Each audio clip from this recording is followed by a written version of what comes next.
go around the room and do introductions. So what I'd like you to do is explain your name, your position, and why, you're on the board.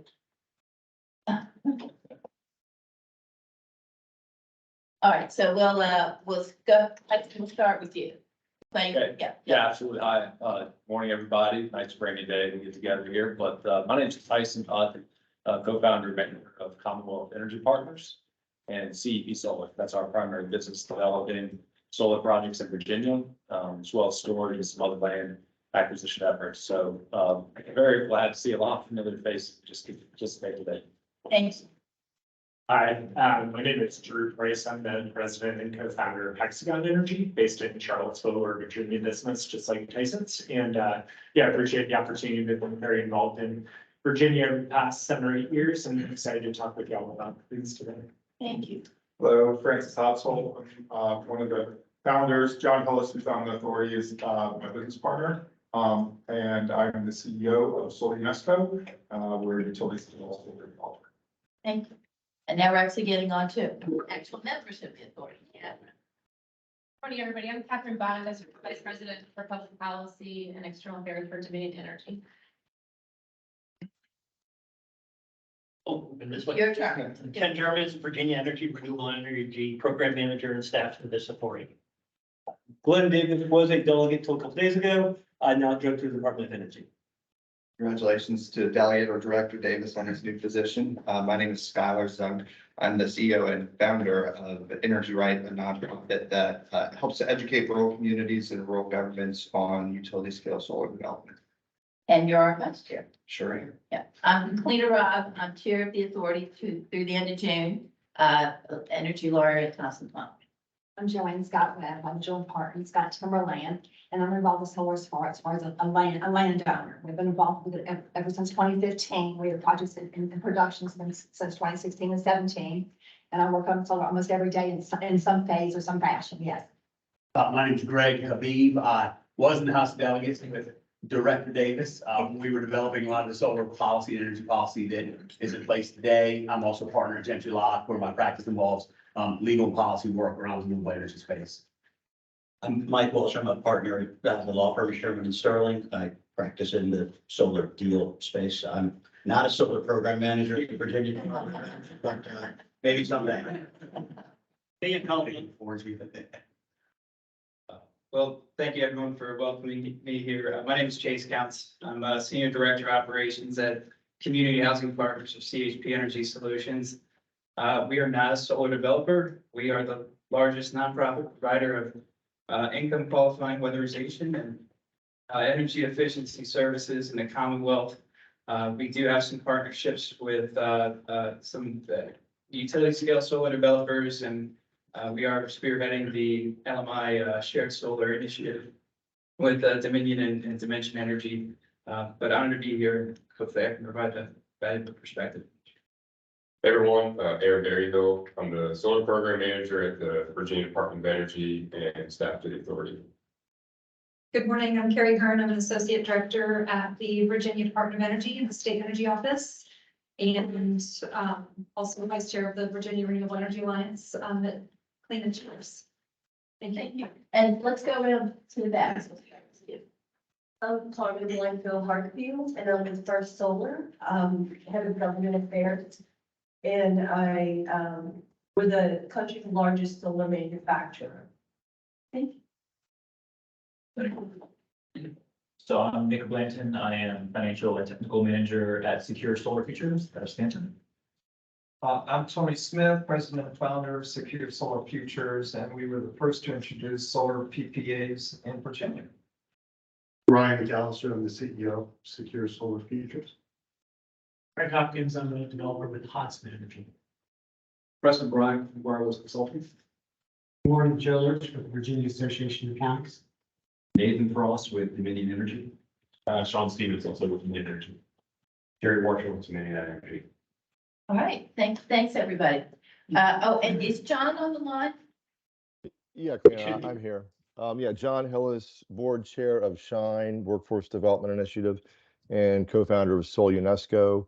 And I believe my business partner, Francis Hodsell, is presenting today. I don't know if he's there yet, but yeah. Yes. All right, very good. And also on the line, we have Chelsea Jenkins, I believe, Deputy Secretary of Commerce and Trade. She is. Hey, good morning. En route. She'll be in there shortly. Thank you. And anyone else we've missed?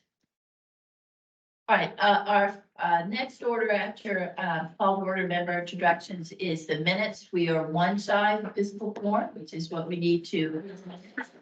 So I'm going to go ahead, keep us on schedule, and we'll come back to approval of the minutes once we get. We have two members, Paul Duncan and Michael Herbert, who are stuck on the road, but they assure us they'll be here in about 10 minutes. So we'll come back to the minutes once we have a physical form. So I'll go ahead and turn it over to our first presentation, which is local permitting challenges. And I want to it's a moment of explanation for the agenda. A lot of times our first meeting after the General Assembly is a General Assembly update, but there's so many things happening on the ground that Skylar and I, when we were working with Ken to develop the agenda, but let's address topics of pressing interest right now. Local permitting is certainly one of them. Interconnection is certainly one of them. So that's why we don't have our typical General Assembly debrief at this meeting. So I'll turn it over to local permitting. Excellent. Well, thank you three for joining us today. And just as you know, Betsy Arland of Sun Tribe Development is not able to join us. She woke up not feeling very well at all. I wanted to spare us all of any potential sickness. So thankfully we have Tyson Ott with CEP, Commonwealth Energy Partners, joining in her stead. And thank you all for being here. The kind of impetus for this discussion and this point is extraordinary challenges that solar developers and local governments are facing all across Virginia. In many counties, solar projects, solar ordinances, comprehensive plan updates are the single largest policy point that they're focusing on a regular basis. Sometimes these votes are the most controversial votes to be taking place at the local level. And for the first time in a long time, localities are having a large say, rightly so, but sometimes dealing with hundreds of millions of dollars of investments that folks want to bring into their communities, develop energy generation and energy storage facilities. There is certainly a role for the authority to play in this matter. For the past couple of years, there has been proposed legislation and proposed budget language to talk about some sort of study, some sort of task force, some sort of analysis of what local permitting looks like and ways that the state can help and assist localities in making these decisions, whether that's increased resources, some sort of reorganization with help from the state government to help these localities make some of these decisions and lead them on the best possible path so that these projects can be popular, can be frequent, and can be substantial contributors to our grid here in Virginia. Solar, as we know, is very competitive. There is a huge rush to develop these projects and to deploy them across Virginia. And we have three experts with us today who are going to be able to give us kind of the lowdown of what they are seeing on an everyday basis as they're going to deploy new energy assets across Virginia. So these folks, with Tyson being a late addition to this panel, have sort of discussed points to make. I believe they have 10 or 15 minutes, maybe 20 of discussion. And then we really want it to be a conversation between authority members and the experts that we have here. So without further ado, Francis, I believe you're leading us off today. Right. Again, thank you. Recognizing that there's a lot of different interests in this room and different expertise, we want to just take a minute to set the groundwork. Why does this matter? Like, why should we even be talking about this? And so I'm going to focus on a couple things. One, the solar industry in Virginia, but how it is an enabler of economic development more generally in Virginia. So first, just some statistics about the solar industry in Virginia. And I will say these statistics that's through Q4 2022 that I'm about to give you, this is coming through Solar Energy Industry Association, the National Association. This set of statistics has been produced for, I don't know, 10 years or something like that. They've spent a lot of time and energy getting these numbers right. Of course, it's not perfect, but they put a lot of time and energy into these numbers. So in Virginia, we're talking about an industry that today employs about 5,000 people, a little less. There's 208 companies in Virginia that are in the solar industry where its primary purpose is solar. That's 29 manufacturers, 91 installer developers, and 88 others. There's currently enough solar in Virginia to power 500,000 homes. There's 38 installations in Virginia, just under 5 billion in investment. Virginia ranks 9th in the nation when it comes to solar installations. Percentage of the state's electricity from solar is 5.6%, and it's projected to grow significantly over the next 5 years, another 5.8 gigawatts of solar. A large gas plant is maybe a gigawatt, so that would be 5, 6 very large combined cycle gas plants. More importantly, let me start with an anecdote about how solar drives other economic development.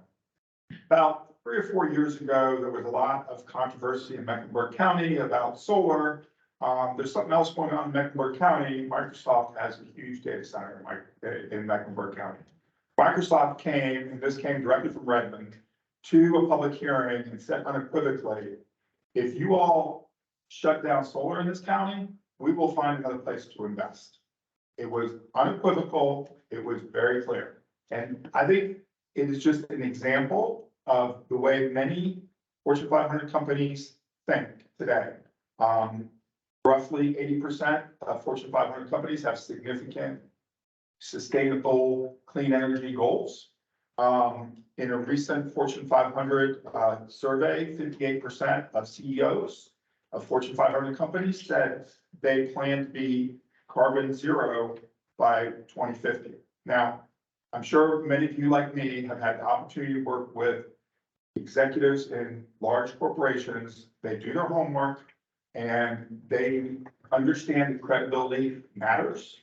They don't just make idle comments because the stock market punches them for that, right? So when CEOs are getting out there and saying specifically, these are our goals, they mean it. And I will say that the other thing that big businesses do, obviously they employ a lot of people, they drive a lot of investment, they do their homework. And if they see that a state is not helping them achieve their goals, that's going to invest, that will have a significant impact on how they view future investments in that state. It's just, it is what it is, right? So there's a lot of talk about, solar, and it's kind of coming from the politics of it all. But the bottom line here, and this is what my company really, frankly, bets its future on, is demand is absolutely in place and it is not going anywhere. And either we're going to satisfy that demand or we're not. So. Thanks. Yeah, so coming to Francis's point, you wanted to provide a little bit of context too on like how we got here today and why we're having this discussion, knowing that different people have been involved in different ways for different amounts of time. So I just wanted to walk a little bit through sort of the evolution of solar development and permitting in Virginia and what's been working, what hasn't, where we see things going. So I think solar projects first started to be permitted in Virginia probably back in the 2015, 2016 timeframe. And that was obviously a new land use at the time in Virginia. So, counties, localities, towns, solar companies didn't have a lot of history or experience to draw on. And so, in those early years, designs around projects and the permitting process was pretty basic. You look back at some of the applications that were filed in those early years, and they're not a lot of pages, not a lot of detail to them. And as those projects started to get built, obviously people learned a lot of lessons. Solar developers learned a lot of lessons, counties learned a lot of lessons about what works, what doesn't work, how things look, and how people feel about those. And that feedback was invaluable to shaping where we are today and setting a path. But unfortunately, it also created some long-lasting impressions that have been hard to overcome, and it created sort of persistent issues. So over the past 7 or 8 years, I can say sort of wholeheartedly, the solar industry has worked very steadily and very earnestly to improve the quality of what our work, what we do, and also to improve the quality and the amount of outreach that we have with counties and the residents. You know, we've learned how to better screen projects through increased setbacks, through retaining natural buffers, through planting buffers, to the point where most of the projects that are proposed today sort of have a status quo of not really being seen from any roads or homes. We've worked with counties to increase the revenue after we understood the implications of some of the early tax laws around that. You know, we sat down in a joint way with county administrators, county supervisors to revise the tax code to both pay more in taxes, but then also to give counties more flexibility, localities more flexibility in structuring siting agreements that enable them to increase revenue and have more flexibility in how they use that revenue. Found more creative solutions to preserving and restoring land, creating wildlife corridors, planting, you know, what's planned to be literally thousands of acres of pollinator habitats across these, restoring degraded sites, and even partnering with local companies. And one of the projects we're working on back at home, we partnered with a local mead company, mead being like wine made from honey, to keep beehives on the properties so that they can generate the volume of honey they need to make the mead. So, and we've had thousands of hours. I mean, Francis Tyson and myself spend our hours traveling across Virginia, meeting with neighbors one-on-one, holding public meetings, attending public meetings, listening to the feedback, trying to figure out how to incorporate that into our work in a way that produces a better product. And all that results now in application packages that have gone from, you know, short stacks to really big application packages. You might have 5 or 6 or 7 external reports by licensed third-party engineers or other folks, and that run hundreds of pages. And so, you know, I think that has all been going on. And at the same time, a lot of localities have really worked hard to build their expertise. You know, they really dug in and understood this, and in a lot of cases implemented really thoughtful, comprehensive plans and ordinances. And when that's all worked, it's led to some successes that we're really proud of, like those projects where you've engaged with the local community, you've engaged with the county, you've come up with a well thought out, well-designed site that has public support and yields real tangible benefits for the counties. In one county in Southside, we've heard from the head construction company that they've spent over $14 million on local businesses for that project alone. That's real money going into the counties.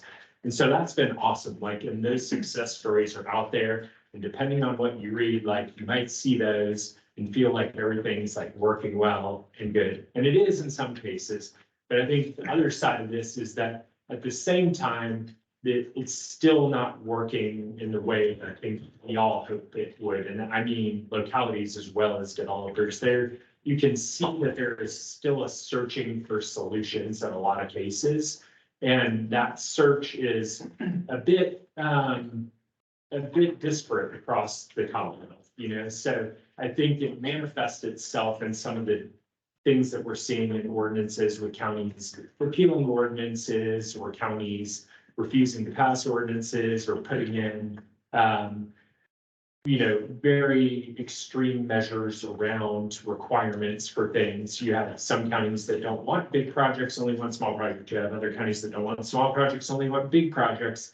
And it's led to a pretty confused situation out there. And I think the way I see it is it's everybody yearning for a solution here, but not having a good way to do that. You know, counties obviously are juggling tons of demands with limited staff, doing their best to learn these things, but solar projects are big land uses, and those are complicated. Again, you know, you have an application that's hundreds of pages with third-party reports, like you're getting into some pretty detailed stuff. And so I think, you know, one of the things that we see is a need to find a way to make that all work a little bit better, to make it more cohesive, to make it a little bit more consistent. To be clear, I am not advocating for taking away authority from anyone on this. Like, it is very important that localities and their citizens have input in this process. I'm not saying that, but I think we need to make sure the right decisions are made in the right places. You know, for example, stormwater is a big concern, and it's a valid concern. But more and more, I feel like we're having debates at a county board meeting between citizens and board members who, and myself, who are admittedly not stormwater experts, you know, and we have processes through your agencies to handle stormwater and to handle and make sure that no ground gets disturbed unless there's a plan that is approved. So it's trying to find the right places for the right decisions, trying to find the right process that enables good decisions. Not every project is a good project.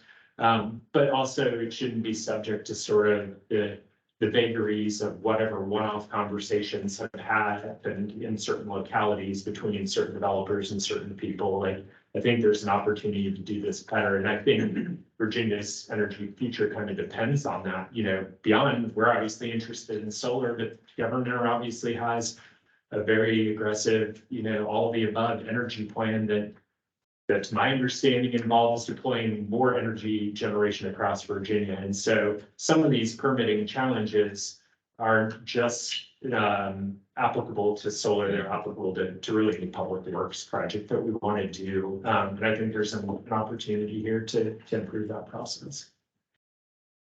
Yeah, that's well said.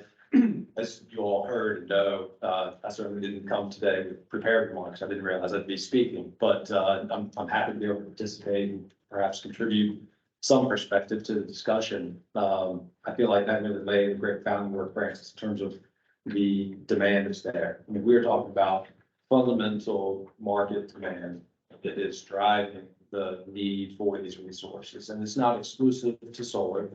You know, we know there's work in the wind space and storage space and others.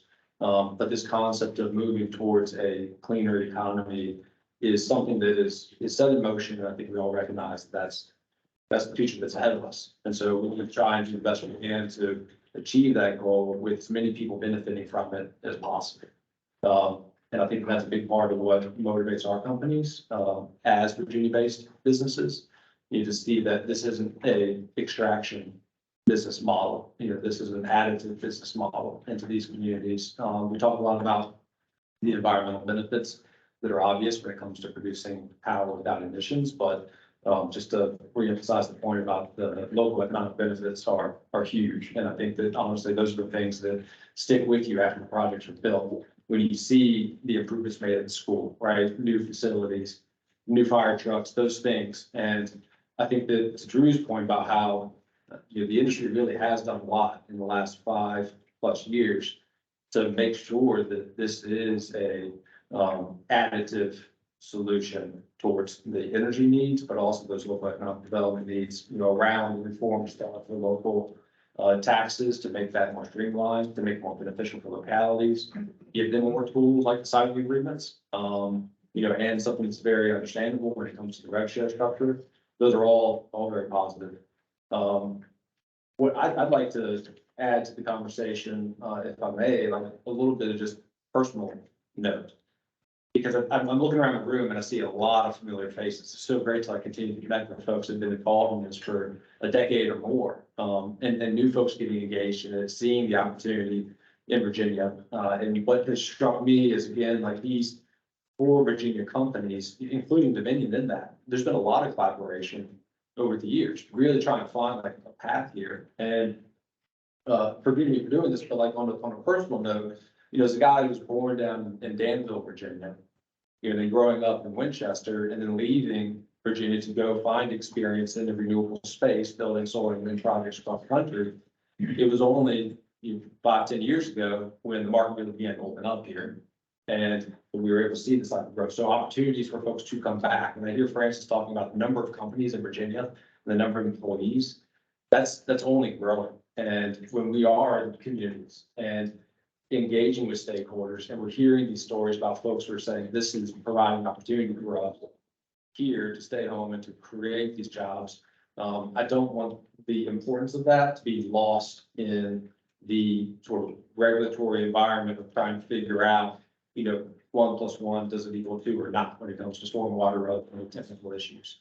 I think that what we're doing fundamentally is a extremely beneficial thing for rural Virginia, and I don't want to lose sight of that. Part of not losing sight of it is staying engaged eye to eye with the localities that are really administering the local permitting process here. Like you, I agree, like that's fundamentally important to what we do as Virginia in terms of the land use decisions that are held at the local front. And we need to do our job and work with you all to continue to get the resources, information, and education out. We're talking 95 counties plus, municipalities. Everybody knows that. But it's a massive engagement effort. And we've been attempting to do that as industry. It's been great to have the support of some nonprofits in this space, NGOs in the space, utilities and others. I think everybody's kind of collectively working towards that. And I would want to come back to the concept that we had the House Bill 206 that was passed. That set up, a regulatory advisory panel that met on a number of occasions last summer in a number of different areas. Now, anytime, I think as folks know, you get a group of, I think 70, 80 plus stakeholders together, it's pretty hard to find consensus on an issue. But as being a participant in that process and spending many, many days or hours during the summer together in rooms with folks who share concerns here and are trying to find a more productive path forward, I felt like that was a very good use of time. And I had the fortune of getting to work with Joe as the co-chair of the local government engagement subcommittee as part of that 206 wrap. And we found some areas where we really could have consensus on the needs to make sure the counties are being informed about projects earlier on, so they can be prepared. So that there's opportunities to engage not only with the developers, but also with some state resources around what do we need to do? What's our role and process for deciding on land use decisions for these projects? Because I would agree that there are a lot of things, details that are left really to the purview of state regulators and even sometimes the federal regulators. These projects will not get built if they don't have the necessary state and federal approvals as well. So we need to keep that context and what's like the role and responsibility and effort at the local level to really make this like a qualified land use decision.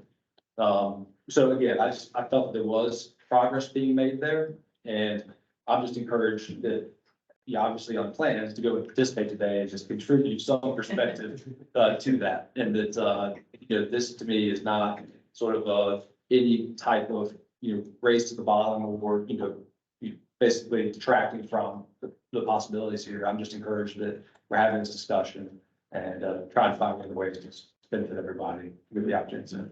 Thank you, gentlemen. I'm going to start us off with a quick question and then encourage other authority members to make use of the three experts and business leaders that we have here today. At the federal level, we call the states the laboratories of the democracy. Try new things, figure out what works best, and good ideas will float to the top. At the state level, the same thing can be said about the counties. 50 plus counties have different solar ordinances. I know Mr. Berryhill has a map of almost every county glowing, talking about how many counties have recently adjusted their solar policies that determine how these projects are permitted. Everybody's doing a little bit different things, but there are some counties that have put into policy ordinances that allow zero solar development to take place whatsoever, no matter the size, no matter the proposal, no matter how good that proposal might be, not allowed whatsoever. That might be a cap on projects that make these projects uneconomical. That might be 10 miles between projects because they don't want them to be clustered, and the county might be 10 or 15 miles wide. That might be aggregate acreage caps on a county by county level. Other counties have found a different way to attack the problem by not having an ordinance at all. Zero policy that allows any landowner, their own citizens, from bringing forward a proposal to permit a project. It's sort of a clever way to get around it, and a frustrating one when you have your own citizens trying to put their land into these projects, earn income for themselves, support the local economy, and there's zero local policy to do so. Can you all speak to some of the challenges in that vein that you're facing at the local level and expand upon that? Well, I'll jump in with one specific example, not to point out one county or individual, but it struck me when I was having a conversation with our company was engaged in working with a number of different counties, but in this one case, a supervisor in the county that county has experience with some solar projects, but to receive the question of, isn't it true that these projects don't pay property taxes? When it's you've been years of work to make progress on that front. And yes, in fact, we do. And beyond that, there are signing agreements and other mechanisms to really make sure this is a good benefit. When you're mentioning the variety across all those different counties and approaches being taken, I think that a lot of that has to do with, are we still missing some of the fundamental education pieces that have not yet made their way out to localities who are really aware of what the benefits of these projects can be? And that's a failure on our part as industry. But I think it's something that we can do more collectively to try and make sure folks are informed of what some of the benefits are. This isn't just about the economic development opportunities, but for that was to me a signal in terms of the lack of our ability to have gotten it out sufficiently to decision makers at the local level that in fact is not the case. These projects are providing tremendous economic benefits. And what can we do to continue to educate? Because if the impression is that there aren't, then absolutely, I can understand counties having frustration and saying, hey, we're in but we're not really sure we understand what the value proposition is here. So we got to make sure that we're doing it not only on the land use front, but on like the economic development side, the things we've done from our share signing agreements, et cetera, to keep that education campaign going.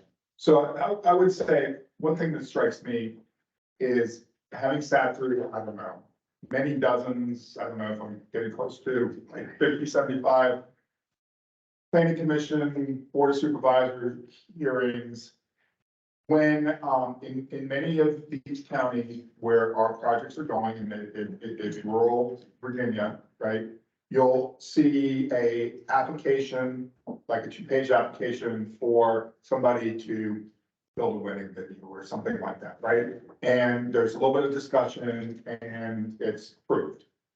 One of our projects comes forward and there's almost always some people who, because we are a large footprint and they do see it as change, they oppose it. And so all of a sudden it goes from what I think the county was used to, which is generally agreement that, you know, some land use, like wedding venue, I'm just gonna use it as an example, is something that nobody's gonna be concerned about, to there's some very loud voices in the room that are saying, and I've come to recognize they genuinely believe that our projects are going to fundamentally change the county in a way that they do not want. And they are fighting it as hard as they can. And our supporters are basically cowed.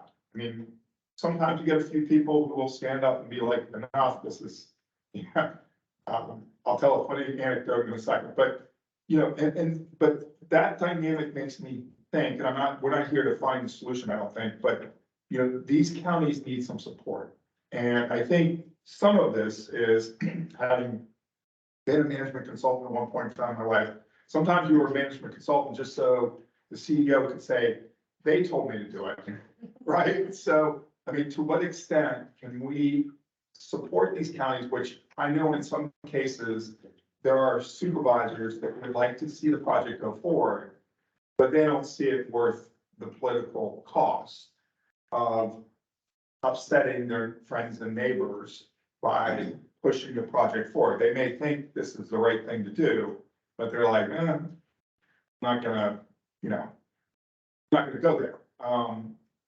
The funny anecdote, hopefully you can find it funny, is in Lunenburg County, one guy did stand up one time and said, this is an IQ test, and if you vote against this project, you failed the IQ test, you know?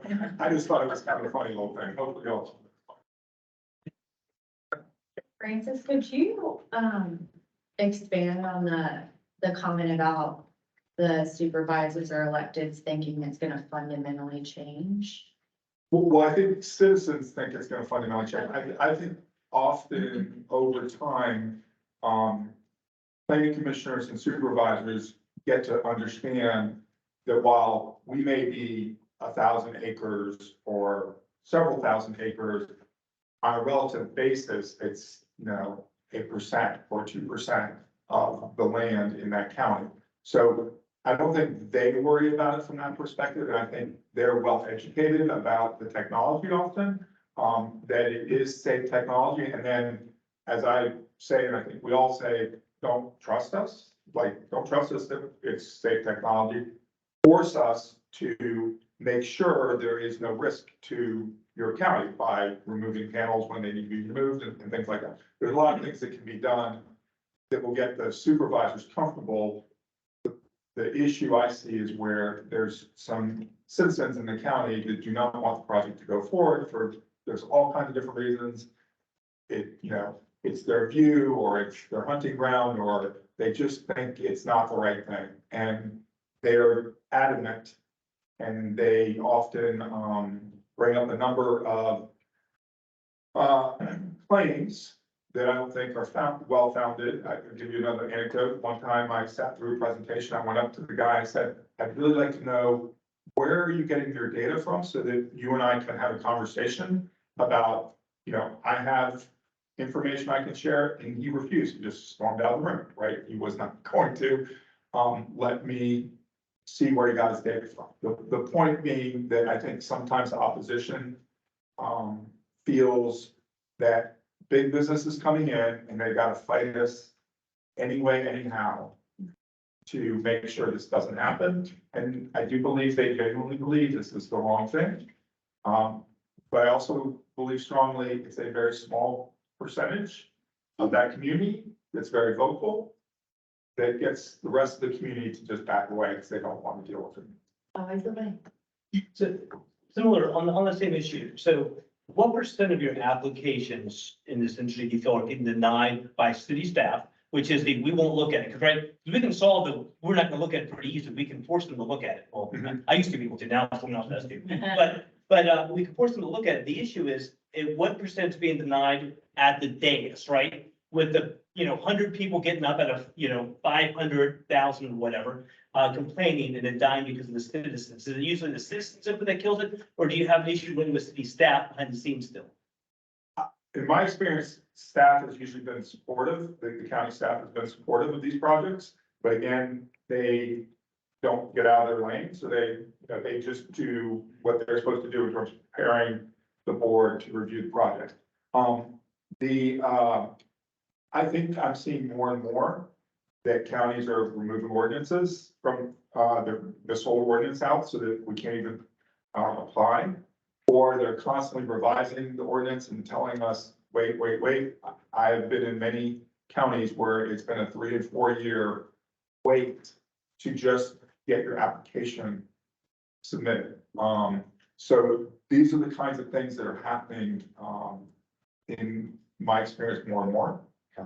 So can I ask a question also, I don't know if it's for you or maybe for Joe, but for some of these counties, how many projects are proposed at the same time? So for example, if it's not just about the application that's in front of them, it's that they're looking at it in the context of having, I don't know what the right number is, 20 more that are taking, each hundreds of acres potentially. Do we know sort of order of magnitude for some of these localities? And I don't know if that's you all or Joe or somebody else who might be able to answer that question. I can answer it from my experience. This is a dynamic that is causing the counties also to be concerned because they see that each of these applications is causing controversy, and often counties where projects make sense will have 6, 10 applications coming at them kind of at the same time. Yeah, because I mean, if it's a first project in a county, there's a learning curve, right? And that's pretty routine. And if it's the first or second project, we're not seeing a huge degree of pushback. It seems that it has to do with the number of projects in the queue and maybe the number of projects that have already been built, like a couple of projects in the county that are several hundred acres. Okay, but when we see, I don't know, again, I asked the number, but I don't know, Joe, if that's something that you have or somebody else does, but is it 10 in some counties? Is it 20?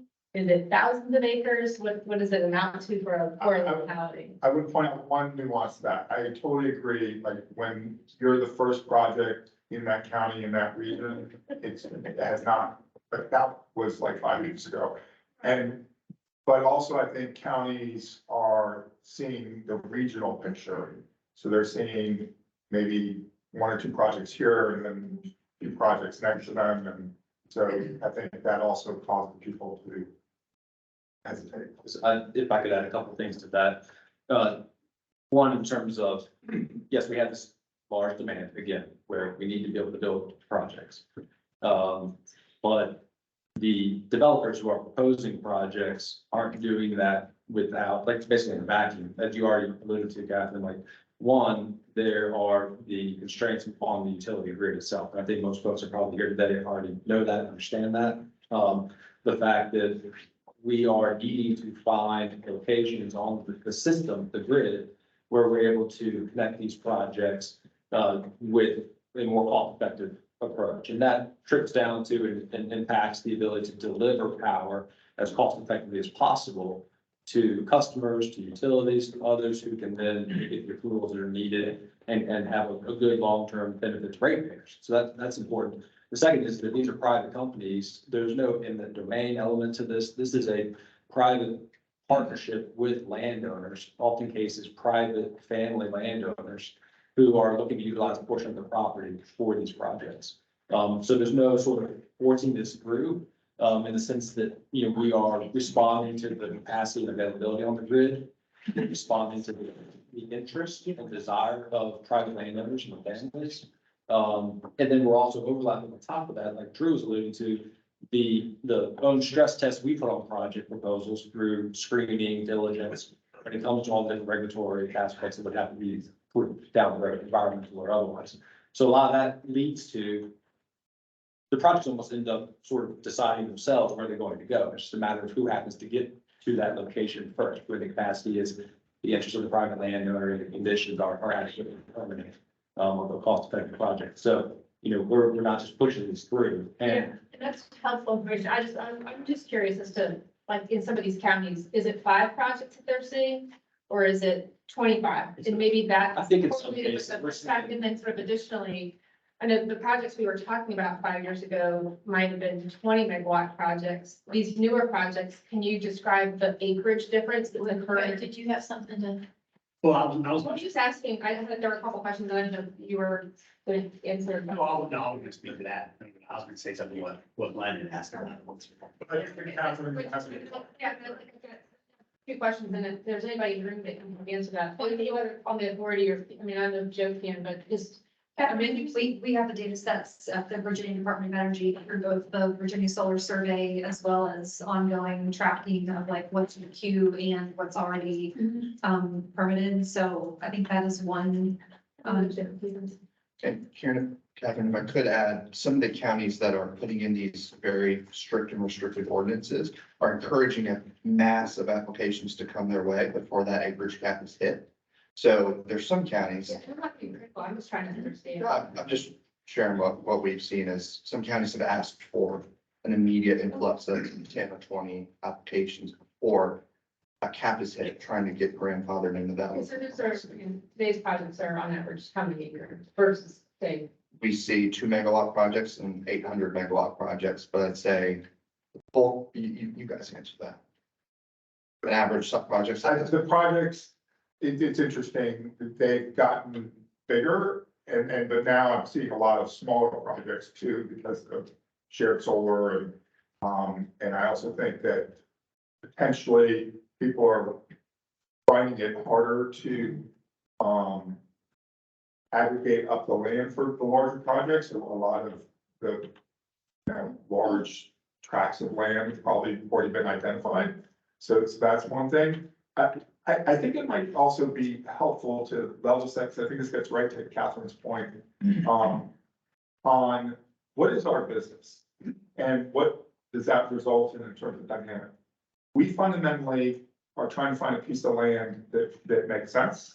And so we will approach many landowners and get the conversation going to see, if it's going to make sense. Now, we do a certain amount of due diligence before we approach the landowner, but we don't go spend a ton of money prior to even knowing if we've got a landowner who's interested, which means that you're going to get some projects started that don't go to fruition, and we kind of realize, oh, this isn't going to make sense, and we shut it down.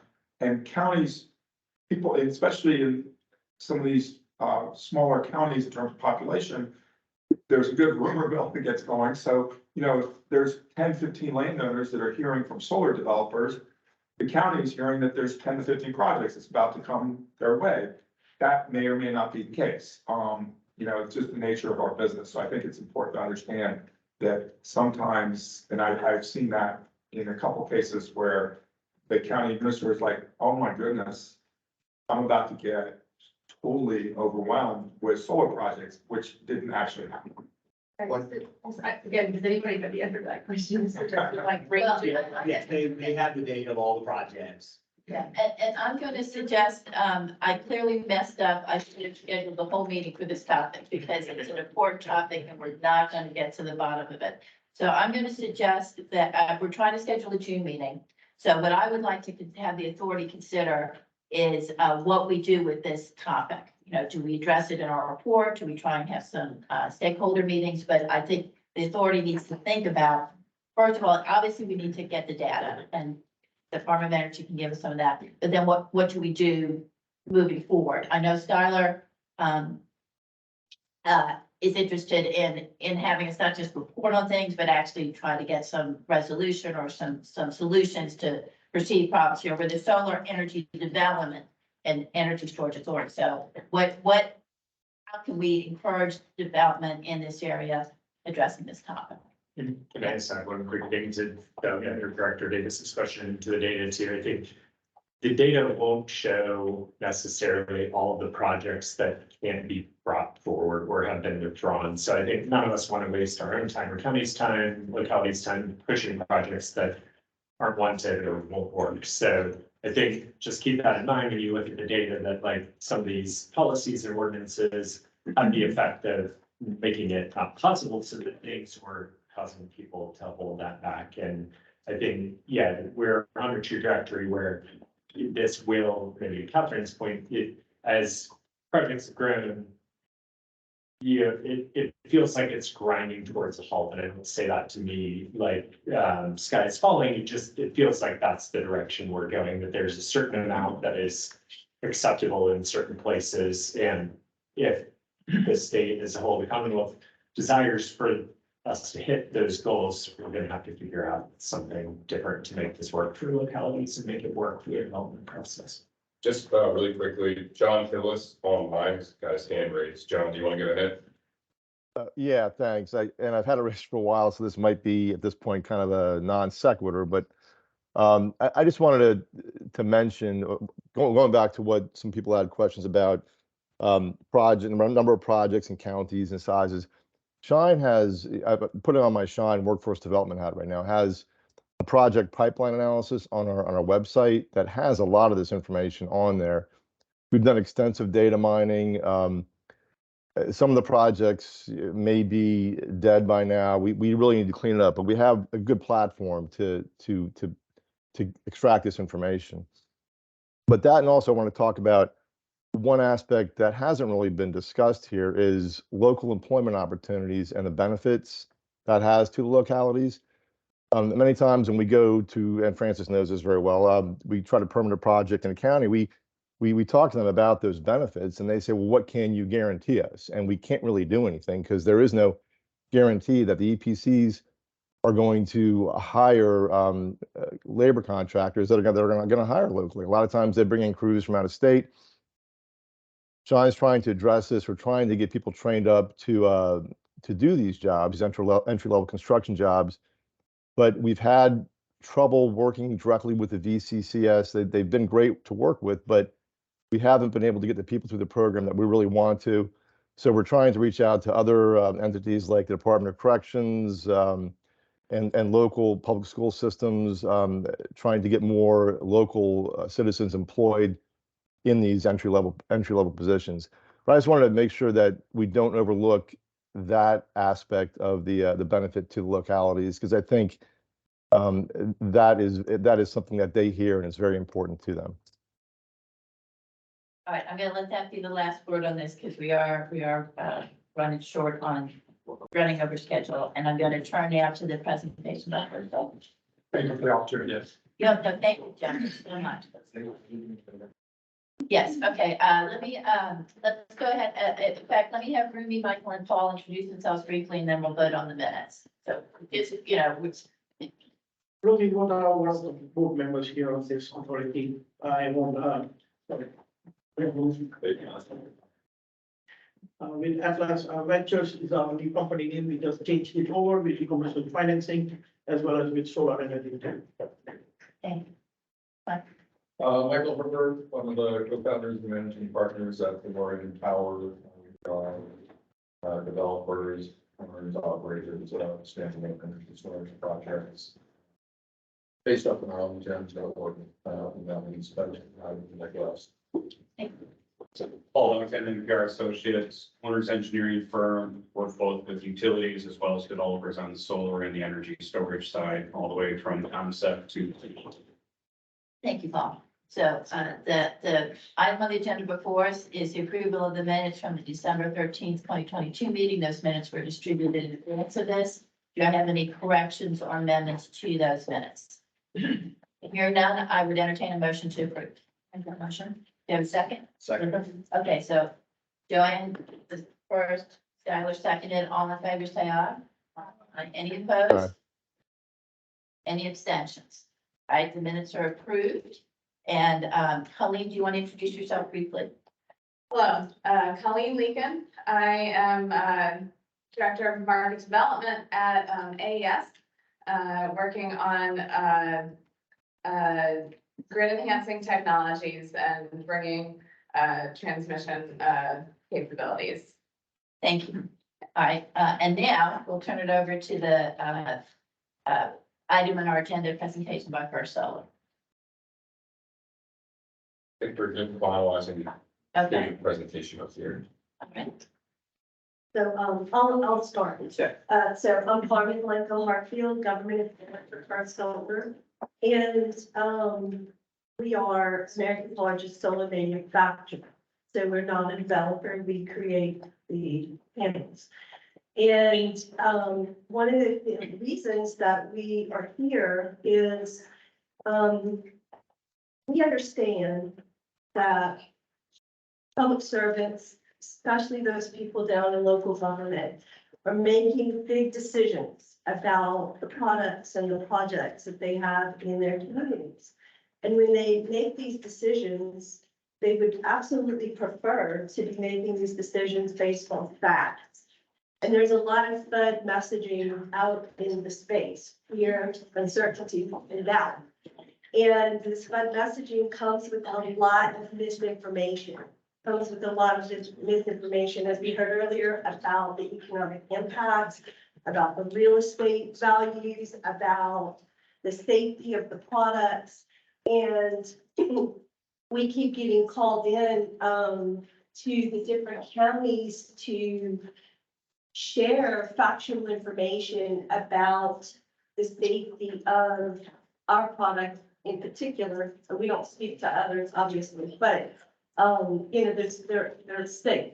It's all safe. And so Karen is going to give a presentation on our footprint and who we are as a company, and that kind of thing. But, so from a government affairs perspective, that's the seat that I'm in, right, in driving this. And I'm looking for how do we cut through the noise and reach the decision makers and give them a level playing field, the one that they desire, in order to make the best decisions for their communities.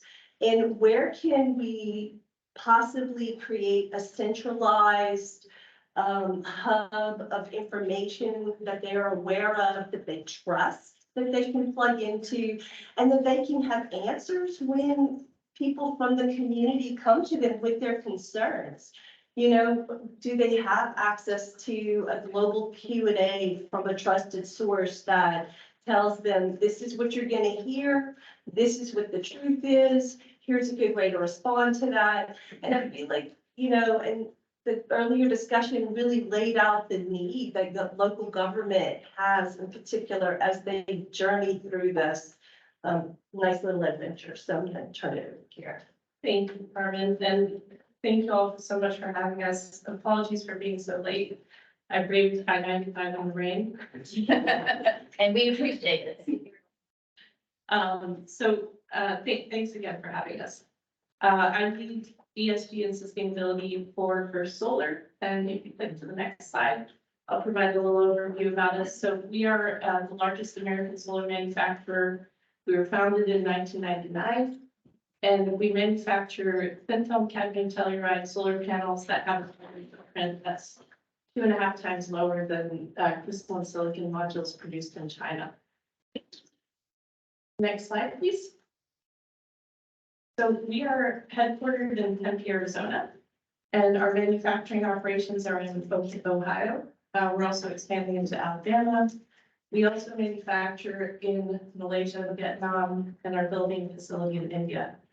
We are unique among the top 10 world's largest solar manufacturers for not manufacturing in China and for not using polysilicon. Next slide, please. So why CadTel? CadTel is a unique solar technology. It was invented here in the US in our R&D labs in Ohio and California. It provides environmental, technological, economic, and energy security benefits. So it can be manufactured in a fully integrated manufacturing process, which results in the lowest environmental footprint. It has a superior energy yield advantage in the hot and humid climates, and it has the lowest warranted degradation rate in the industry. And then last but not least, it has the ability to rapidly scale domestically without depending upon China. Recognizing these benefits, the U.S. Department of Energy launched the CadTel PV Accelerator Program to help drive and enhance U.S. leadership in this technology. Next slide, please. So this shows how our manufacturing process differs from crystalline silicon solar panels manufactured. So our process is fully integrated, meaning a sheet of glass goes in, 4.5 hours later, a completed solar module comes out. Contrast that to crystalline silicon's batch manufacturing process, which takes place oftentimes across multiple factories, sometimes across multiple continents. That all increases the environmental footprint of those panels. It also makes traceability of the materials difficult and challenging. So if you go to the next slide, this highlights how not all solar panels are created equal. How you manufacture those panels and where you manufacture them. So if you're manufacturing an energy intensive panel in a carbon intensive grid like in China, that can increase the carbon footprint by 2.5 times. Next slide, please. So besides the leading environmental profile of our technology, it's also a safe and proven technology. And the safety is based on the stability of the materials. So when you take cadmium and you combine it with tellurium, it transforms into a stable compound that's insoluble in water. It also has an extremely high melting and boiling point, by that I mean about 2000 degrees Fahrenheit. And then our technology is called thin film because the semiconductor layer is 3% the thickness of a human hair. So very, very thin, encapsulated between 2 sheets of glass and sealed with an industrial material. In addition to that, these panels are tested beyond IL and UL safety requirements. So lifetime accelerated testing ensures that the panels can last at least 30 years. And our technology has our modules have consistently been ranked top performer for long-term durability and reliability. And besides that, we have a track record of having sold more than 50 gigawatts worldwide across more than 45 countries and for over a span of 2 decades. Next slide, please. In addition to that, more than 50 researchers from leading US and international universities and institutions have confirmed the environmental benefits and the safety of our technology. Next slide. So you might be wondering, okay, why are you here? So I'm here because there's a lot of misinformation about our technology in Virginia. There's also, leaching studies that are out there that are not representative of our technology and not representative of real world environments or scenarios. And therefore are alerting to cadmium leaching, which would not actually occur. So if you look at some reports by the IEA PV Power Systems Program, they looked at worst case modeling in the event of breakage and acid rain, and then also improper disposal in an unlined landfill. Bearing in mind that most landfills in the US are lined. And those reports concluded that both crystalline silicon technologies and CadTel thin film technologies are safe. There's also a quote here that I included from a study by Columbia University, which highlights how studies alerting to cadmium leaching were using non-representative products. So they were basically scraping out the semiconductor material or grinding it to a powder, mixing it in with strong acid to get the results that they wanted to get. And if you go to the next slide, this highlights why we know how difficult it is to extract the semiconductor material from our panels, because we purposely try to do that during our recycling process. First Solar established the first recycling program in the industry back in 2005.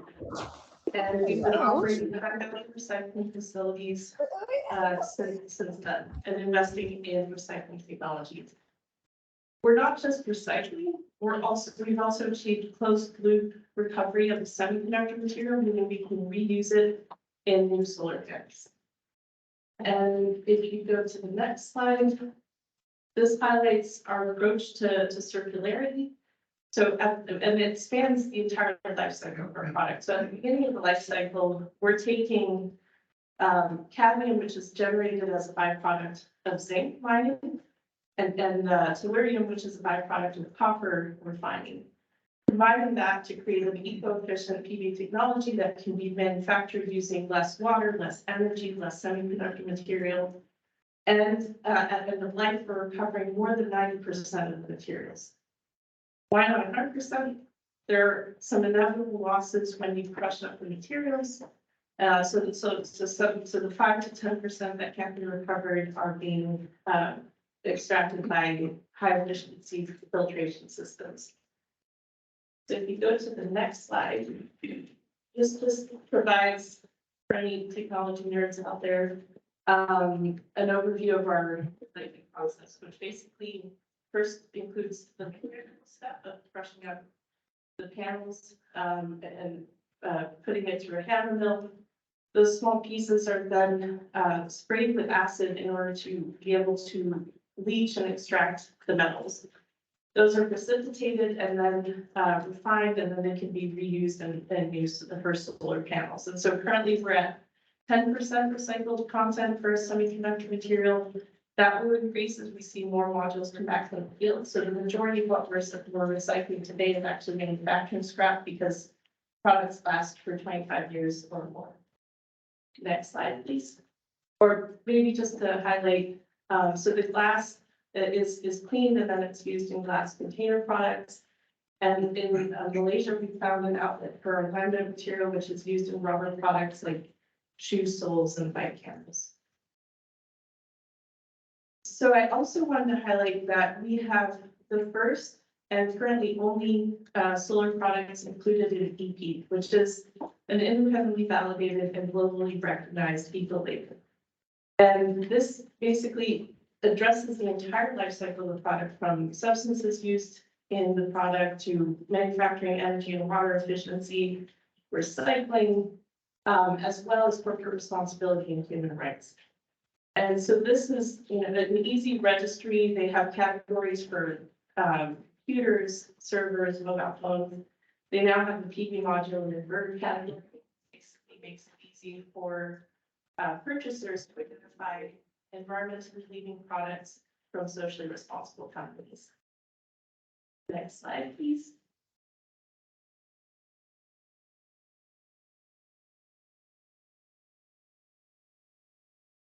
Okay, so This is my last slide, I promise. So we have, more than 370 megawatts of our panels installed across the Commonwealth. And, I want to highlight, you know, our technology is a mature technology. It's been in the field for more than 20 years. But we are desperately looking to level the playing field and, not have policies that discriminate against a safe, proven, and American technology. We're not just your neighbor in Ohio, we're also committed to responsible solar, from environmental excellence to respecting human rights across our global operations and our supply chain.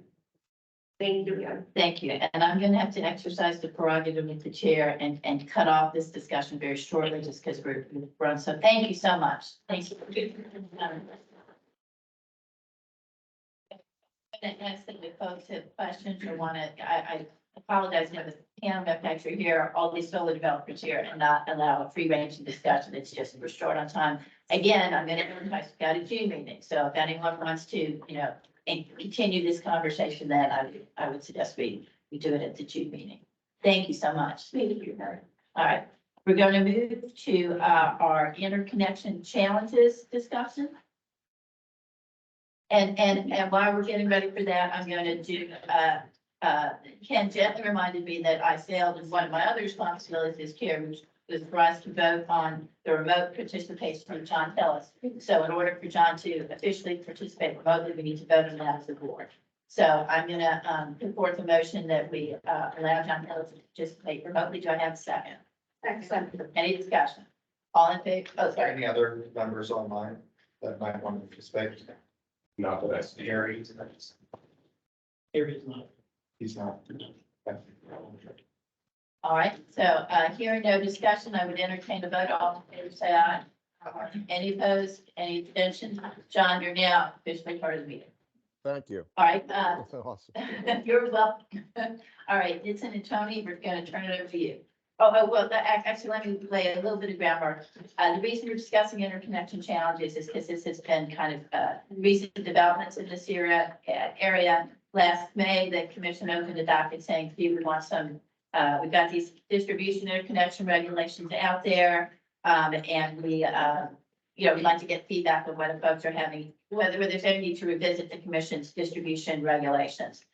Folks filed comments in August of 2022. A staff report came out September 2022. The SEC, after, in my opinion, some delay, on March 3rd, issued this order saying, you know what, we're going to start some explorations into this topic. And then this week on April 25th, the staff has just issued a survey. I hope a bunch of you got it. And responses to that survey are due June 16th. So this is a very timely topic for the authority's consideration. I'll now turn it over to Tony.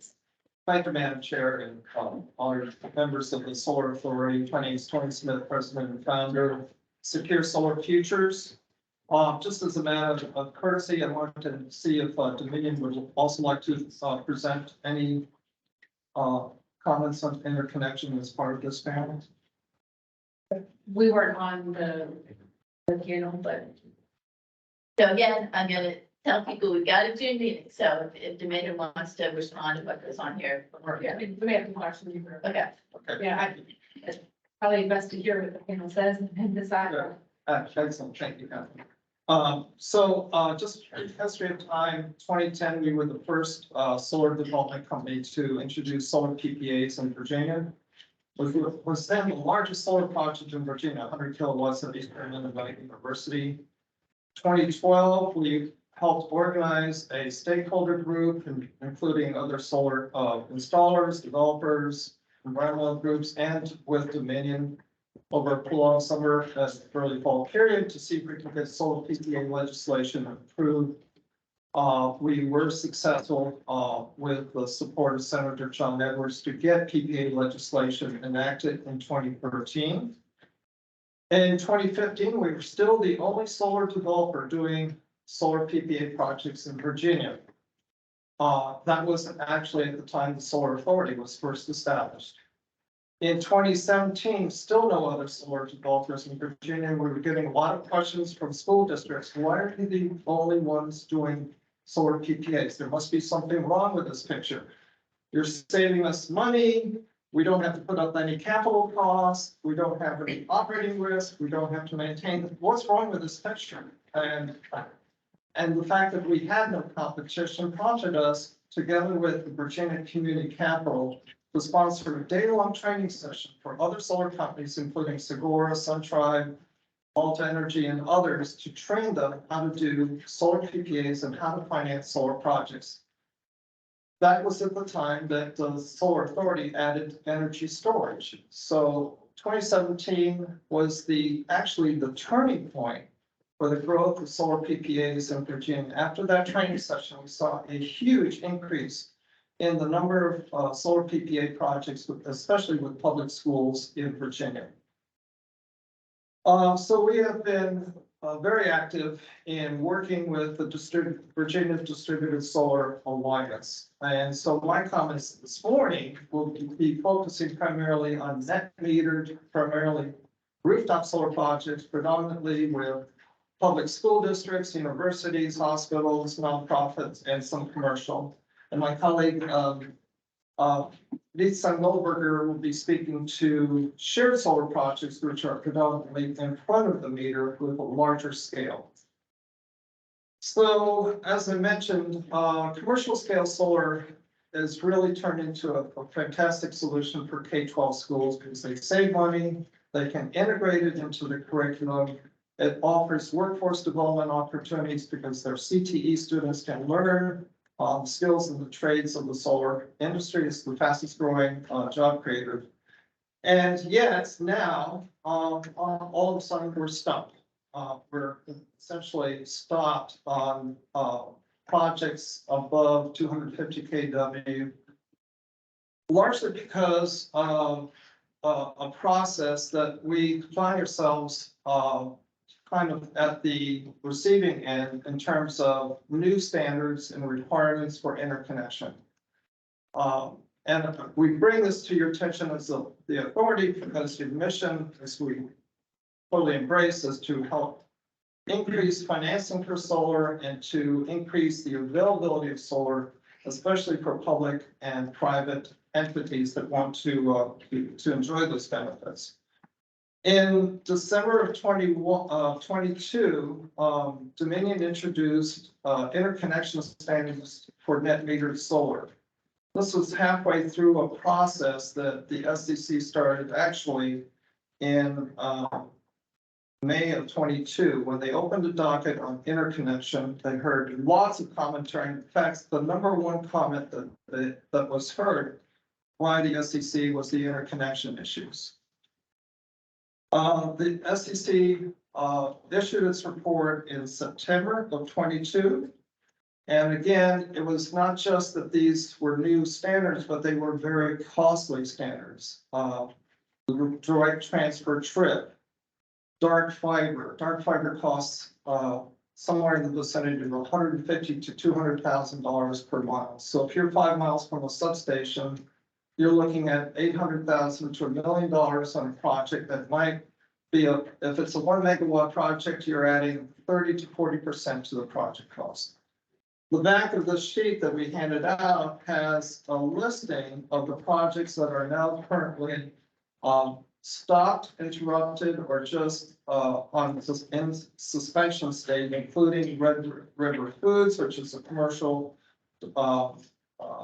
customer with Tiger Solar, Piedmont Community College, which is seeing some delays, Habitat for Humanity, which saw some additional costs, Chesterfield County Public Schools, Grand Market, various solar projects with Convert, Augusta Solar, which was intended to be the first shared solar project for 100% low income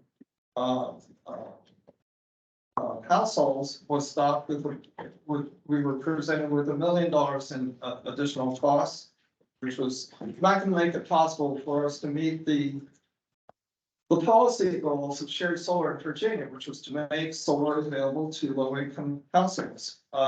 Prince William County has seen some delays and numerous projects with SunTribe, too many to list on this attachment, predominantly with public schools. So what is happening because of these requirements, they're most heavily impacting rural communities. Because that's where the distribution feeders have the least infrastructure to take the 3-to-1 requirements that Dominion is requiring in terms of load to generation. I won't get into the weeds, but these are standards which are far higher than the national grid average, certainly by those recommended by Cyndia National Labs and the National Renewable Energy Labs.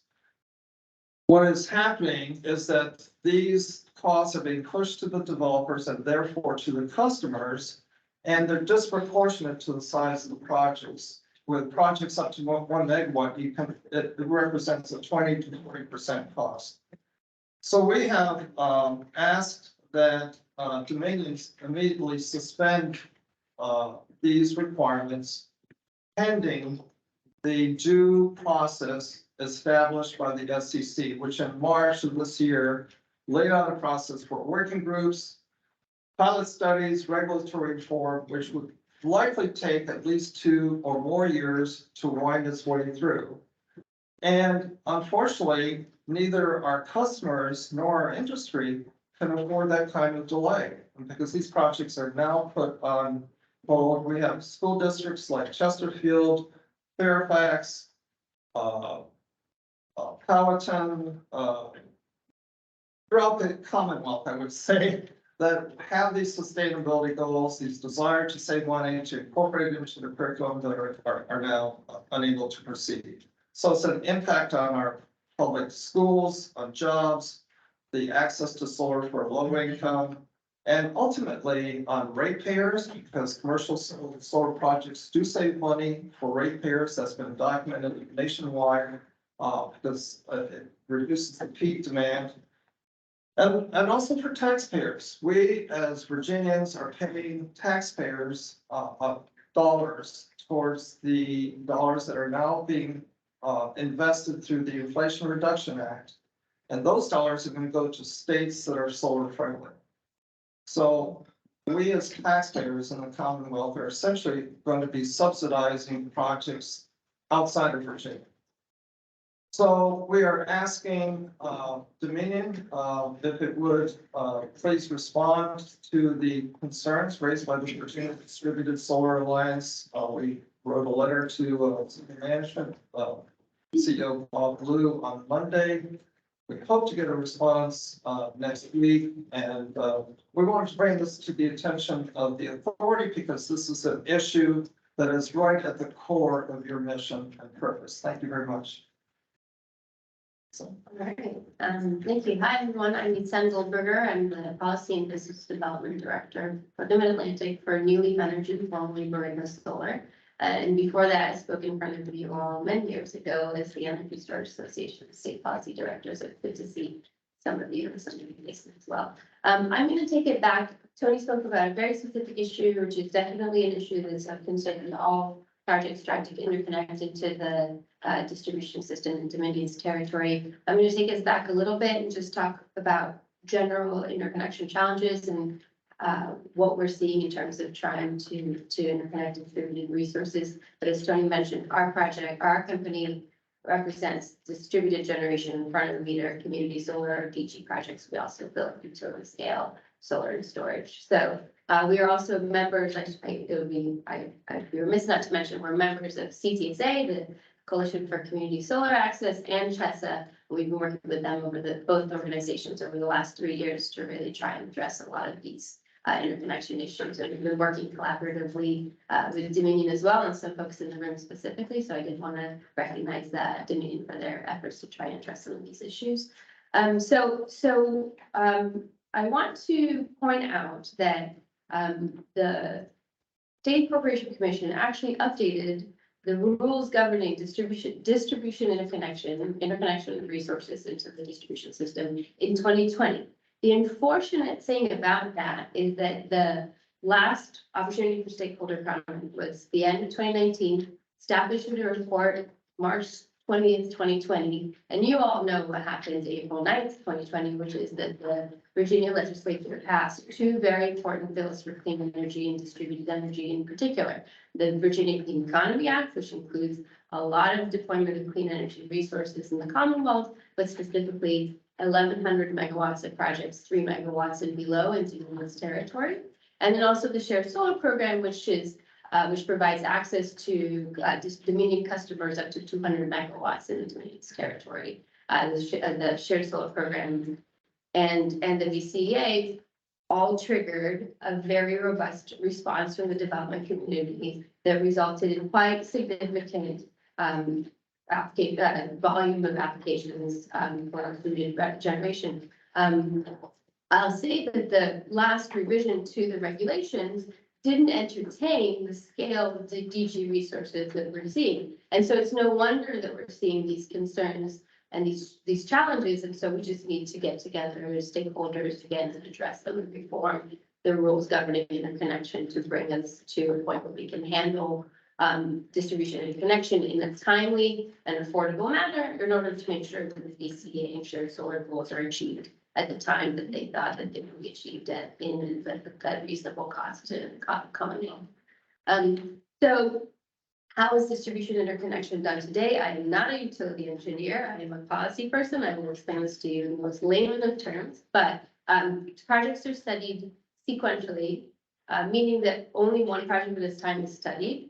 Sometimes the project in B position can be studied in parallel if that B developer opts to do it. And generally speaking, we've seen over the last 3 years that studies take between 12 and 16 months.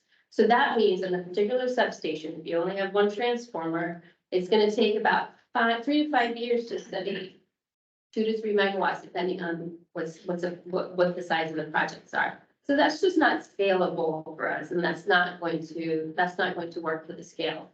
Just to give you all a sense of the numbers, in 2020, I believe that Dominion received 560 unique applications.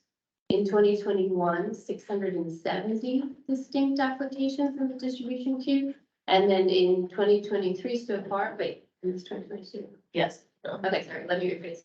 I think it's 2021 was 560, 2022 was 670, Nathan Frost, you want to help me? 2023 so far, I think is 400 applications. I'll give you a number that's easier to manage and I'm not going to fumble. There's about 3,800 megawatts of solar in the queue currently.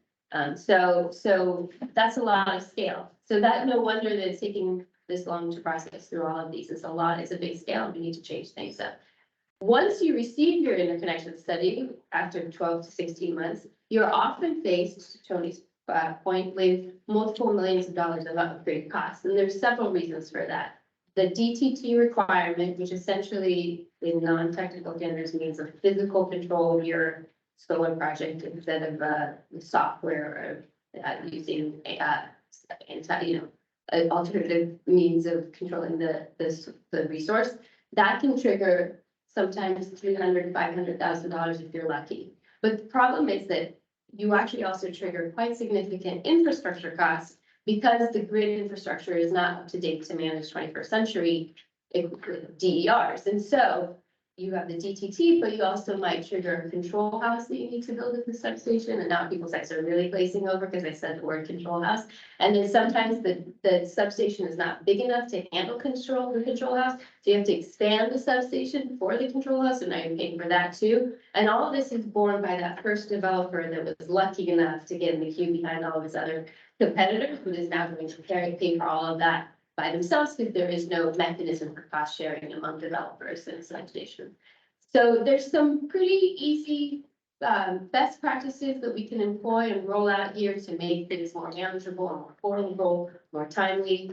We're certainly very much looking forward to working within the regulatory process to make that happen, working collaboratively with stakeholders, continuing our good collaboration with Dominion. I'll give a shout out to Dominion for updating publishing their interconnection queue every quarter. That was a huge step in the right direction. Also, a unit cost guide, which helps us understand the breakdown of costs. So there's certainly movement in the right direction. we really need to see a lot more opportunities to study projects together, to study them faster, to share the costs among all of the developers, and maybe even contemplate some rate basing of some of the infrastructure investment that shouldn't really be borne by only developers, since we're upgrading the whole grid to manage the 21st century environment. So certainly looking forward to working with everyone on that. So I'll stop there. Thank you. So, and any questions on this? Eric, I can defer if board members have a question first. any board member questions? I have a quick question. DET, could you go over that again? Learning it.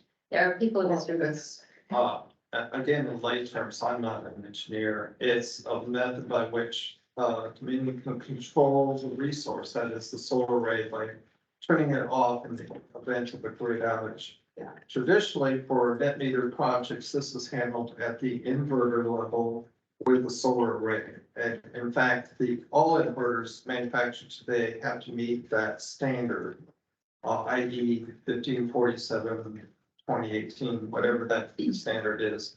But now, these are requirements that were traditionally for large scale solar projects that are now being imposed on net meter projects as small as 250 kW.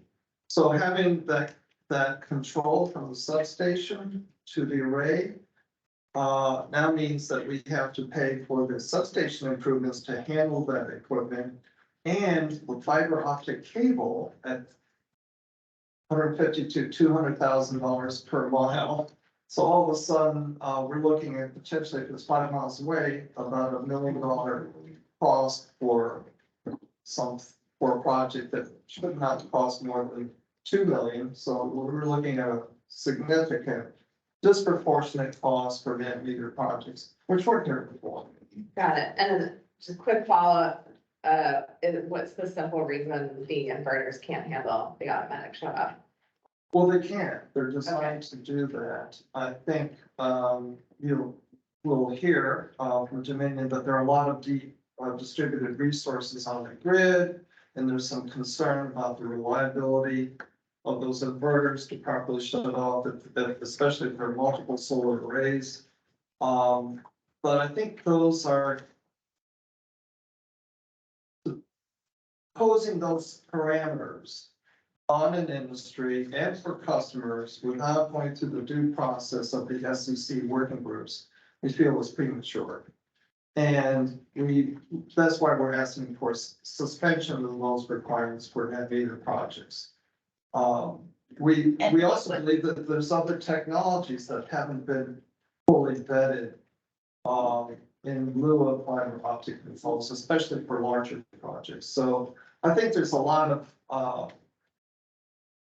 work that needs to be done, and it should be done under the auspices of the SEC working groups, having some pilot projects. And as I said, this is going to take years, but we can't afford to wait years for the net meter projects. Okay, and by net meter, what's the size you're talking about? Well, we're looking at predominantly up to and including 1 megawatt, even though for Dominion territory, you can net meter up to 3 megawatts. The sweet spot for many K through 12 schools is up to 1 megawatt. So you're not asking for suspension of Dominion's December 2022 parameters for all projects, just for ones that are under 1 megawatt? Correct. Okay. Or up to 1 megawatt. Up to 1 megawatt. Yeah. 1 megawatt or small. All right. Any further questions? Gary, did you? Sorry, go ahead, Mike. I was just curious, Ethan, if you had additional information about the volume of those 3,800 megawatts that are in the A position, and perhaps the number of projects that entails. That's yeah, so that's hard to, first Dominion does publish on their website a public queue. The queue number for each project demonstrates where it was in that year, right? So 20 and then what number it is. So you can get a sense for how many projects apply each year because of that. I don't I think I could tell, a lot of them have withdrawn, so I haven't done an analysis of how many unique projects there are, but there are definitely a couple of gigawatts of projects, 5 megawatts or below in the queue. Being actively studied, or just. They're not actively studied because they're subordinate, so Yeah, you only have the A positions, sometimes the B positions, that even if there's a bunch of C, D, E, F, G, H, I projects that are not being studied, that are just waiting to be slotted into the A, B position. I would like to also mention, my hat to Nate Frost and his team, because we actually, through, one of our high visibility, large commercial customers, they wrote a letter to Bob Lou asking if their project, which had previously been 1,025 or 40 kilowatts, now downsized to 975 kilowatts. If Dominion would consider waiving the DTT and fiber optic requirements. And Dominion graciously said that since this project was below 1 megawatt, that those requirements would be waived. So there's a precedent that we would like to lean into with Dominion about providing this kind of waiver or suspension for projects under 1 megawatt AC. Because we actually have a precedent. Dominion was very gracious in doing that, and we received that letter from Nate Frost in November of last year. Meantime, there are 5 or 6 small projects waiting for interconnection at a given substation. Is there any business arrangement that could be made between those 5 or 6 developers to share in that grid upgrade cost? So Skylar, great question. We've entertained every scenario, but unfortunately, because it takes so long for each project to be studied, that first in line project developer will have to commit to a $3 million upgrade, hoping that he has a deal in line with the guys behind him. But unfortunately, it'll take them 3 or 4 years to get studied, and they won't know until then. They won't have enough visibility into what their potential costs are and what the cumulative cost is to be able to really commit to that first developer to study. So that's why it really needs to be facilitated by the utilities. It needs to be studied as a group, that you need to say, okay, there's X capacity in this transformer. I'm gonna study all those projects up to that capacity. I'm gonna tell them, all right, I'm sending you guys together. Are you ready? Study them all in one go, give them the opportunity to share the cost collectively, but you have to have the studies coming in at the same time in order for folks to have this ability to be able to commit to that kind of cost sharing. Here, thank you. 2 questions. If you look at either comparable states or utilities with successful models, what does that look like in other territories? And also my second question is around new federal, either competitive or, formula funding around grid upgrades. And in part, Virginia Department of Energy will be receiving about $25 million over 5 years for various grid resiliency projects that will become grants for both utilities and communities to apply for through our process. And then there are many other, competitive grants coming through the bipartisan infrastructure law or the Inflation Reduction Act. And so have you looked at specific opportunities that could kind of supplement or supplant some of those costs that are being passed forward? Oh, I can take up the first one and hunt the second question, but the first question is a great question.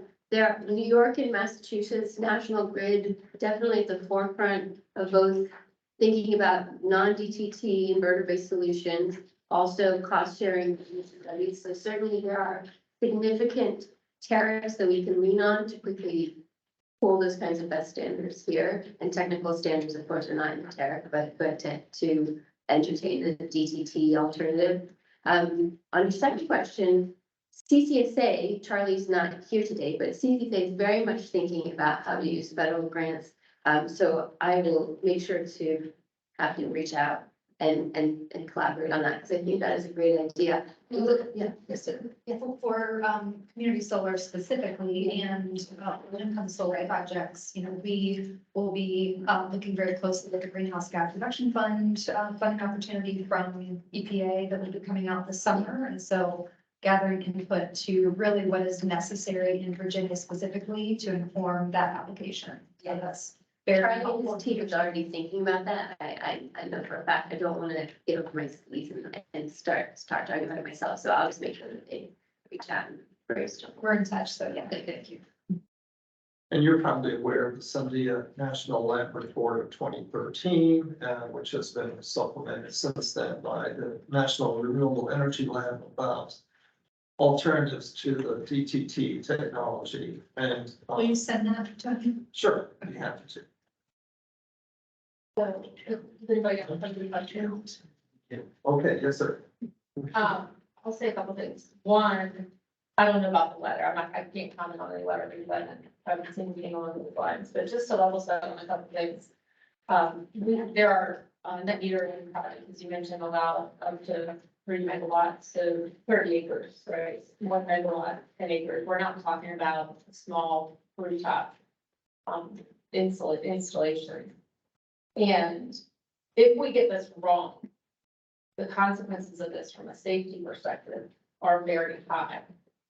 To be clear, what the trip does is if somebody's working on a line because it's down nearby, or we send crews in a bucket truck out to work on the grid, without an effective trip, it can backfeed that line and cause electrocution.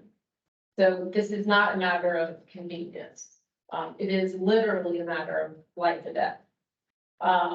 So we have been working with stakeholders for years, and look forward as well to the State Corporation Commission's process and updates. Much like in the utility scale space, the projects in this space have gotten substantially larger as well. So I'll also address a couple of things. The project that was mentioned that received a waiver, like every other project, gets looked at project by project based on the grid, the connectivity, and what's there. There was not a blanket waiver or anything of the sort, but that project got, just like all the others, got very specific evaluation, and it was determined that it could be handled a particular way. The grid that we are asking to handle energy in a completely different way was largely designed and installed in many of these substations were decades ago with a one-way power flow in mind. It is the most complicated machine in the world that we are asking to adapt to a two-way flow of power and do so in a safe way, and so that it doesn't compromise reliability. And I can assure you that there's nothing on our part that seeks to interfere with or slow down the process to interconnect projects, provided they can be done safely without compromising reliability. But safety of our colleagues and of the public is not something we can compromise on. It is something we can collaborate on. It is something that we can continue to evaluate new technology as it becomes available.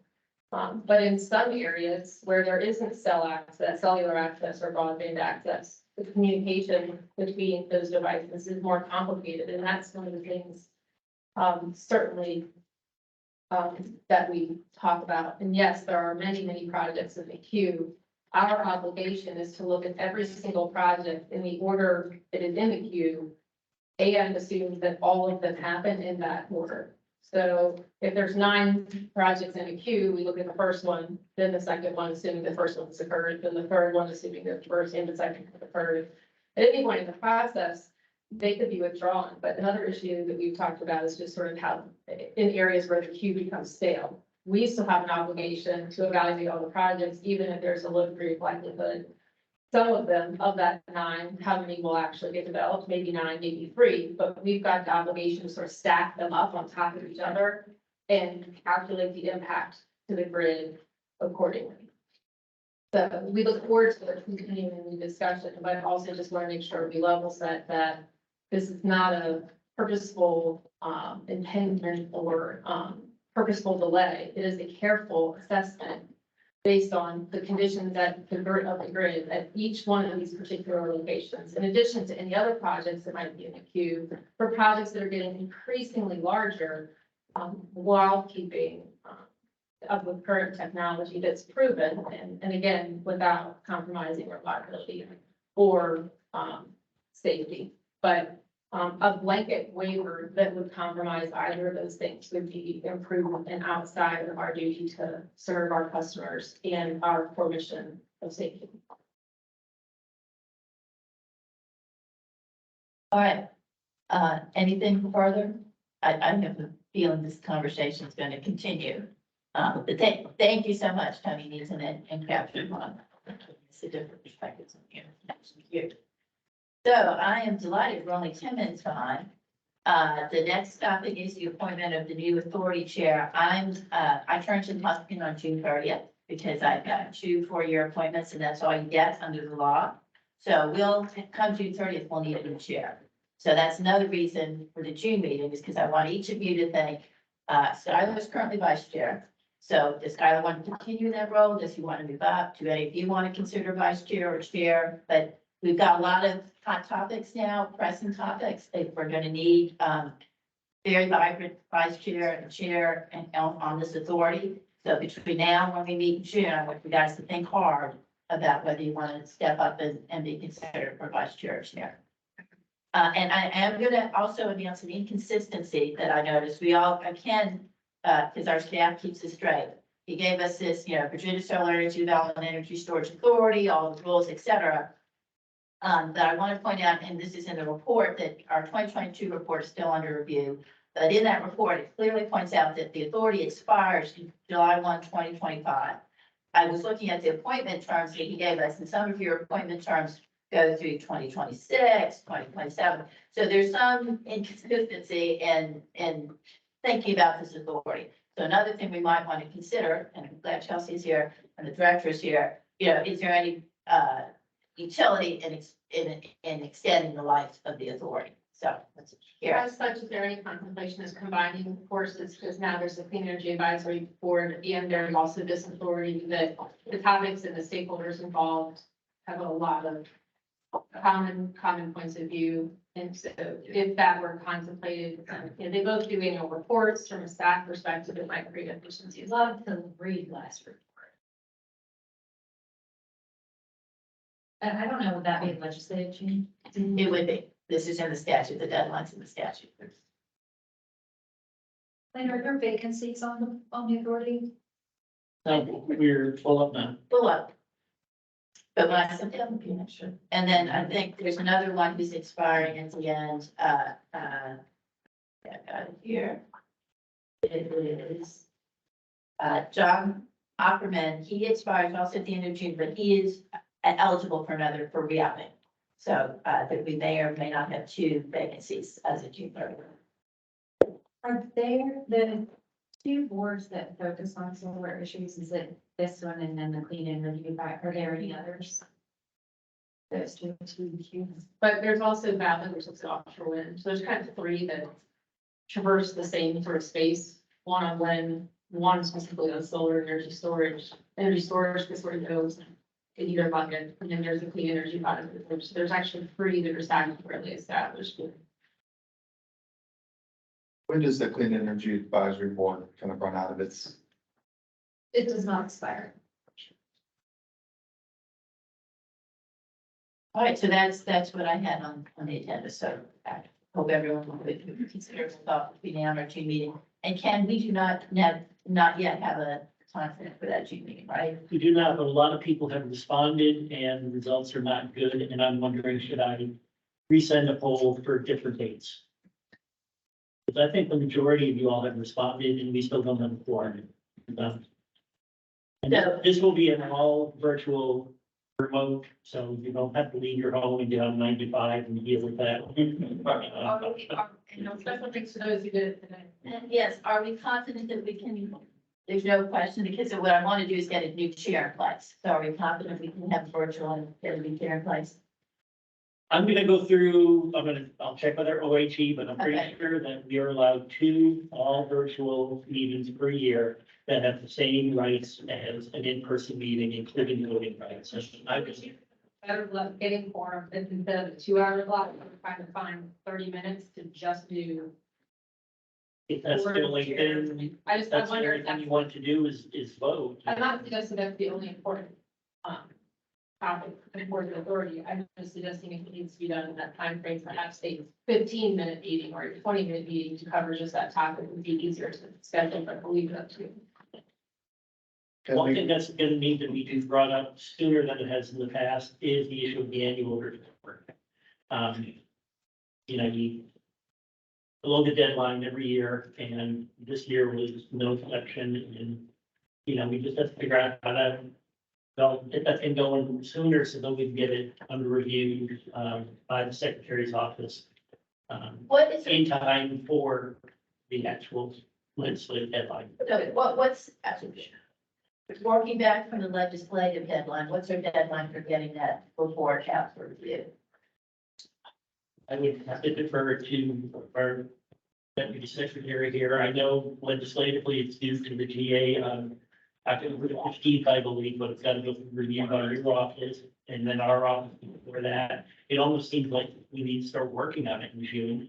So perhaps there could be like a subcommittee or committee established, and just a couple of folks to maybe. Well, we did that, and it didn't work, so I'm just a bit. I guess the other thing that I was gonna say to finish that thought was that perhaps, we could take a look to see if there's, we've added to the report every single year, but there's an awful lot of stale information there for recapping the blow by blow on every regulatory proceeding that covered any of these topics, which at one point was a manageable volume, but it adds lots of volume of information that's already in the public domain. So it seems to me like if a group of folks get back together in an effort to sort of streamline and. Well, I've heard internally, I don't want to step on Chelsea's feet here, that there may be some guidelines coming down for what they would like to see in an annual report. And that the report that has been done today could serve as a white paper that can still be completed, but that the report should be much more streamlined and. Yeah, I know we're looking a lot into that June meeting, but I think what the June meeting should determine is the 1, 2, 3 topics you want to focus on. Sounds like we've got some hot topics in this, so maybe we can cover the hot topics covered here or other topics. But if we limit it to 2 or 3, of course, we'll follow whatever guidelines we get. But it might make sense just to, if there's 2 or 3 live topics on solar development, energy storage development, let's just focus on that and not cover the waterfront as we've done in the past. But be my promise. Oh, we'll still have. A couple of things. We have a big meeting next Wednesday or Tuesday. Do you remember when? Where we're gonna go through all the deadlines, so we'll report back. We are gonna start much sooner this year, which is a good thing for all of us, I think. And the reporting, we are gonna try, just because there's so much volume that comes through our office and then also to the legislators, that we wanna just get more concise and, you know, kind of bottom line up front for the ones that actually are submitted. But we don't want to discourage the development of resources that are important for the public and other stakeholders. So, you know, if there's a report that needs to be done to put out there, then, you know, we want to support that, but then we also want to make sure that we're very concise and we're good to, you know, the chair and staff and the legislators and all of that. So we're going to try to develop a template that also hopefully makes your life. That would be really helpful. All right, now belatedly, a couple minutes before, but I'm willing to run late, I'll turn to the notion of public comment. So are there any comments from this? We never are, but I wouldn't know. Including online, we've got a number of people that only go online. Okay, so do we have any online public comments? Does not appear. I'm. Okay, I might make a recommendation for Ken to perhaps circulate another link with some more options, given that we potentially could shorten the meeting and then host it completely online. I think there's a whole lot of work to do, of course, get a new chair in place, but I think we've heard a lot of excellent things here today.